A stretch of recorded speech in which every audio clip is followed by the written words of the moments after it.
buku Melayu klasik tu lah.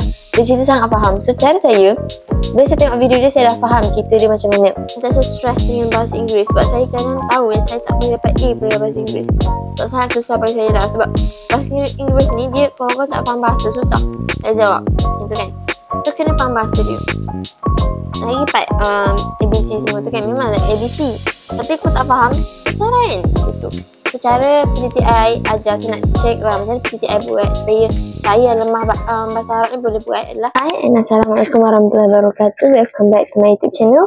So saya dah mention nak buat video tentang cara saya skor dalam bahasa untuk SPM, which is ada 3 bahasa, which is saya akan mula dengan bahasa Melayu, bahasa Inggeris dan juga bahasa Arab. I'm sorry kalau saya cakap ada yang tak apa nak sebutan tak faham sangat, sebab currently sekarang tengah ada ulcer kat lidah, so it's really hurt. Okay, so saya nak mula dengan bahasa Melayu, which is bahasa kita lah.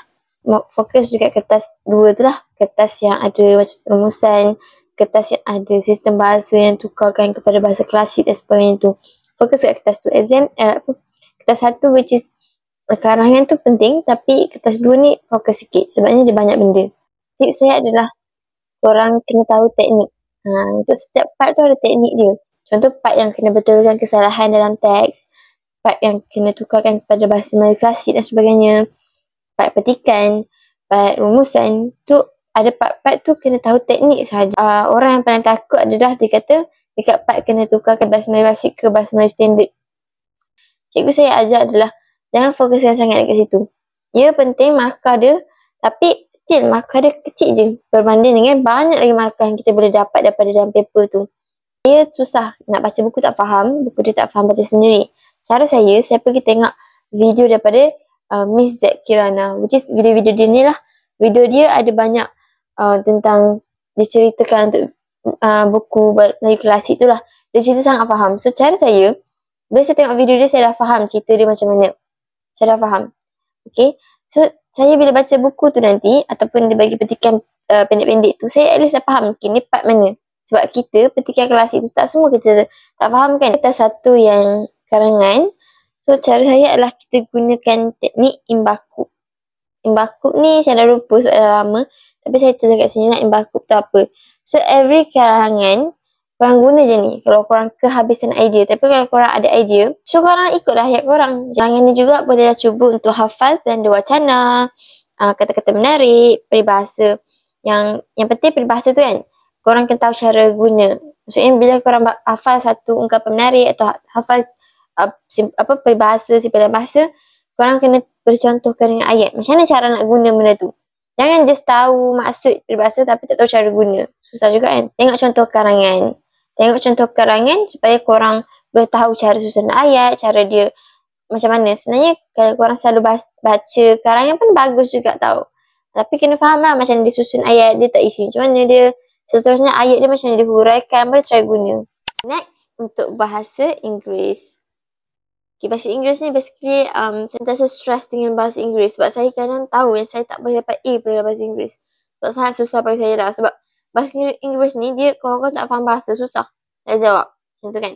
So kena faham bahasa dia. Lagi part ABC semua tu kan, memang ada ABC. Tapi aku tak faham, susah kan. Itu. Untuk essay, saya hafal. Saya hafal essay untuk setiap jenis essay. Kan kita ada jenis review, story dan sebagainya. So saya macam hafal untuk format untuk satu tu. Maksudnya untuk review saya akan buat contoh satu review untuk movie dulu. Okay, buat macam mana rangka dia. Hafal satu contoh dia. Saya nak hafal ni saya tak banyak, saya guna buku ni je. Dan buku ni ada semua contoh. So saya tengok buku tu untuk part review contohnya. Saya hafal bentuk ayat dia. Okay, macam mana dia buat? Dia first dia explain pasal apa. And then kalau untuk contoh bukan movie yang keluar, so saya akan macam ubah-ubah lah sikit kan. Saya macam tu dia keluar review untuk, contoh bukan movie tapi review buku. So buku tu saya guna dalam tajuk movie tu ke, macam mana kita olah-olah. Contohnya kita hafal review tempat makan. Tapi yang keluar adalah review tempat bercuti. So saya tambah-tambah lah sikit kan. Bagi tempat makan tu ada juga dalam review saya tu. Macam tu. Ubah sikit. At least ada benda yang betul. So macam contoh kalau kita 100% kita nak rangka sendiri waktu tu, susah. So bila saya hafal, so at least Kalau saya macam buntu sangat, saya just tulis balik je apa yang saya hafal tu. Macam tu. Terus untuk setiap part lah, untuk email, saya hafal cara bentuk saya jawab dia. Macam mana dia greetings dulu ke, dia penutup dia macam mana. So, saya tak ada 100% saya buat pada waktu exam. So, saya dah ada benda yang dalam kepala saya dah ada. So, saya tinggal tukar-tukar tambah sahaja. Kalau objektif, kertas apa saya tak ingat lah. Tapi objektif punya. So, cara saya kat situ adalah saya guna teori. Mungkin saya tak berapa nak faham 100% apa yang dalam jawapan dia atau dalam petikan dia. Mungkin saya tak faham 100%. Tapi apa yang saya buat, saya guna teori. Saya tengok jawapan, mana yang macam kena dengan benda tu. Tapi saya teka. Contoh saya tak faham satu perkataan maksud dia kan. Saya teka maksud dia. Saya macam, okay, mungkin maksud dia ini. So, saya akan tengoklah mana jawapan sesuai kalau maksud dia ini. Macam tu. Maksudnya guna teori lah. Maksudnya kalau kita tak faham bahasa Inggeris, jangan terbantai. Tapi kita guna teori. Kita macam try untuk relate kan. Kok ada perkataan yang sama ke atau macam tu lah. Untuk korang punya karangan. Korang try buat sendiri. Yang maksudnya korang praktis lah kat rumah. Set masa. Dan korang praktis yang korang dah hafal tu tulis balik. And then jangan check sendiri. Ataupun boleh je korang try check dekat Grammarly ke. Kan banyak cara kan. Di Grammarly ada macam website untuk check. Semak kan. Tapi kalau nak senang, nak mudah, nak cepat, nak faham, terus dia pergi jumpa cikgu. So, kalau korang ada masa lah. Next, untuk bahasa Arab. Ni antara subjek yang saya ambil dekat PTTI lah. Tapi saya ambil tu lambat. Saya tak ambil daripada form 4. So, cara PTTI ajar, saya nak check orang macam mana PTTI buat. Supaya saya yang lemah bahasa Arab ni boleh buat adalah PTTI dia ajar one by one. So, saya nak suggest korang belajar one by one. Maksudnya, dalam bahasa Arab ni, dia ada topik dalam buku dia. Tapi jangan ikut buku. Okay, korang belajar ikut nahu dia satu-satu. Maksudnya, korang belajar macam mana tentang maf'ul bih, korang belajar tasrif dulu, korang belajar cara untuk badal muthabik, adat maddud, korang belajar one by one punya nahu. Jangan terus pergi kepada macam mana? Exam atau jangan terus korang dah faham dah maf'ul bih ni dia punya benda dia. Jangan macam tu. Maksudnya dia ada cara dia. Maf'ul bih ni macam mana nak i'rab dan sebagainya. So kena belajar one by one. Buat nota one by one.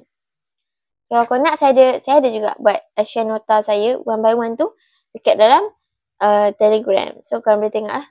Apa itu maf'ul bih? Contoh lah. Saya bagi contoh maf'ul bih. Apa itu maf'ul bih? Lepas tu yang kedua macam nak i'rab maf'ul bih. Lepas tu yang ketiga macam mana nak buat ayat kalau dia suruh buat guna maf'ul bih. Macam mana kalau buat ayat dia perlu ubah ikut bilangan ke macam mana, kena tahu benda tu. Pun korang boleh juga belajar kat Nahu Method. Saya ada dengar juga Nahu Method ni. Dia ajar pun macam faham. Saya pun saya tak pernah try lah. Tapi korang boleh try. Kat TikTok pun ada. Yang kedua, belajar i'rab satu-satu. Macam saya cakap tadi dah, untuk setiap Nahu tu ada i'rab dia. Jangan terus maksudnya korang trust macam mana nak i'rab ni. Dia sebenarnya nak senang untuk i'rab adalah belajar one by one. Maksudnya nanti kalau dalam exam digariskan tu pada maf'ul bih. Then korang i'rab cara maf'ul bih. Kalau dalam exam korang tengok di garis tu, korang kena pasti dulu dia tu apa. Baru korang boleh i'rab. Lepas tu hafal tasrif. Tasrif tu semua benda ni dah. Tasrif ni kena hafal. Ni saya rasa semua orang student bahasa Arab patutnya ada benda ni. So tinggal hafal sahaja. Hafal tu macam korang kena tahu juga cara guna dia. Hafal tu kita nak guna untuk apa? Untuk score paper bahasa Arab adalah saya fokus dekat bagi full mark terus dekat bahagian alif. So bahagian tu dia kalau korang berjaya dalam hafal tasrif, kalau korang berjaya dalam nahu, kat part tu sangat senang. Setiap kali exam saya akan cuba untuk dapat full mark ke situ. Kadang tak dapat full mark pun hilang satu markah macam tu je lah. Ataupun setengah markah. Dia ada cara pemarkahan dia. Dia tak hilang satu markah terus. Mungkin akan buang setengah markah je macam tu. Tu saya praktis banyak tu kat situ. Saya belajar nahu tu one by one balik. Saya gunakan nahu tu dalam ayat macam mana. Bahagian part yang dia bagi fa'il ataupun dia bagi fa'il ataupun dia bagi maf'ul. Caranya kat situ adalah, ni contoh soalan dia lah. Saya tunjuk contoh. So, sebenarnya saya korang minta buka kat Telegram saya ni. Saya contoh nota-nota saya kat sini. So, korang hafal lah yang ni. So, dekat situ bagus sangat. Dia dah ada isim alat macam mana. Contoh dekat isim alat. Isim maf'ul dia macam mana. Semua tu. So, korang hafal tu. And then, korang nak kat exam, korang kena pasti dulu. Tu fi'il apa tu isim alat. Dan bila isi alat, korang tahu dah nanti nak tukar kepada apa. Korang tinggal hafal je. Kalau untuk isi alat, korang guna je ayat yang sama. Saya pergi membeli apa? Senang. Itu ada contoh dia. Saya juga buat nota-nota saya tu. Hafal je cara buat ayat tu. Contoh-contoh pun hafal, senang. Tak payah nak buat contoh time tu juga. Contohnya isim alat tu korang hafal lah. Gunting, mesin basuh semua tu kan. Karangan. So untuk karangan insya hafal. So of course lah hafal juga. Sebab aku lemah. Nak buat macam mana? Takkan nak rangka time tu susah kan. So hafal. Hafal ni jangan hafal bulat-bulat. Jangan hafal bulat-bulat. Sebabnya bahasa Arab ni susah. So kalau hafal bulat, takut tak faham. And then nanti merepek je dalam exam. So karangan kan. Tapi korang ubah kepada karangan yang mudah untuk hafal. Ataupun sekarang ni ada ChatGPT dan sebagainya. Ataupun korang ada buku contoh karangan. Make sure faham dulu, translate dulu dalam bahasa Melayu dia. Nanti tengok. Korang senang tak nak hafal bahasa Melayu dia? Kalau senang nak hafal bahasa Melayu, insyaAllah senang nak hafal bahasa Arab dia. Tapi kalau bahasa Melayu dia pun bahasa sistematik sangat. So of course bahasa Arab pun susah nak hafal. So make sure bahasa-bahasa dia mudah yang korang nak belajar. So kalau saya tak akan hafal directly kepada buku ataupun contoh. Cara saya adalah macam ni. Saya nak hafal satu tu, saya akan ringkaskan dia. Bagi cukup-cukup je berapa 100 perkataan macam tu yang dia nak. Lagi ada perkataan tu dalam kepala masukkan. Contohnya karangan tentang kesihatan. Segala perkataan ataupun ayat hadis, ayat apa-apa yang korang ada dalam kepala, masukkan je. Contohnya kalau kesihatan ni saya suka masukkan Aqlus Salim, fi Jismi Salim. Tu ada contoh-contoh dia. And then hafal lah. Untuk bersenam tu ada contoh-contoh sukan, Quratul Qadam, benda-benda semua tu. Hafal. Supaya nanti dalam kalangan tu kalau buntu apa boleh termasukkan je. Untuk bahasa Arab ni ada format kan. So cara saya, jangan fokus kat format. Korang fokus apa yang korang hafal. Contoh lah, korang hafal tu topik. Contoh saya pilih 3 je hafal tu, saya tak pilih banyak. Contoh saya hafal bersukan, bersenam ataupun dalam 3 lah topik yang saya hafal. So, contoh ada exam nanti, dia keluar tu topik ni. Tapi topik ni keluar dalam 4 khutbah. So, saya tak akan kisah pun 4 khutbah walaupun saya hafal tu dan fakta.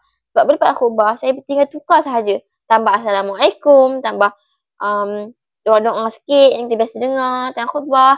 Lepas tu tambah lah penutup semua tu. So, just ubah kat situ je. So, tak perlu, maksudnya jangan terlalu tengok format. Contohnya, korang hafal karangan bersenam. Tapi bersenam tu keluar dekat 4 khutbah. Terus korang tak pilih. Jangan macam tu. Sebab kita fokus kat isi. Part yang betulkan ayat tu. Maybe korang tak faham kan. Tak faham ayat. Tak faham macam mana korang nak betulkan korang tak faham. Ini cara saya. First of all, saya akan tengok bentuk tu ayat apa. Ayat jumlah ismiyah atau jumlah fi'liyah. So, bila saya tahu tu jumlah fi'liyah. Of course, mula-mula sekali perkataan dia of course fi'il. Yang kedua, of course fa'il. Of course ada dia punya maf'ulun bih. Kalau contoh ayat tu ismiyah, first lah dia punya jumlah ismiyah susunan dia adalah mubtada khabar. So mula tu mesti mubtada, yang kedua tu mesti khabar. So tahulah cara nak betulkan macam mana. Tapi kena banyak praktis lah.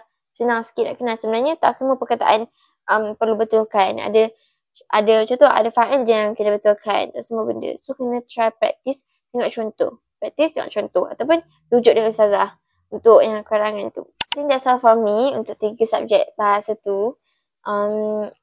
InsyaAllah lah lepas ni kalau ada masa saya akan buat untuk skor syariah dengan Quran Sunnah. So itu je lagi subjek saya ambil. Kalau membantu minta share lah dengan kawan-kawan ke ataupun saudara mara ada yang ambil SPM ke. So that's all from me.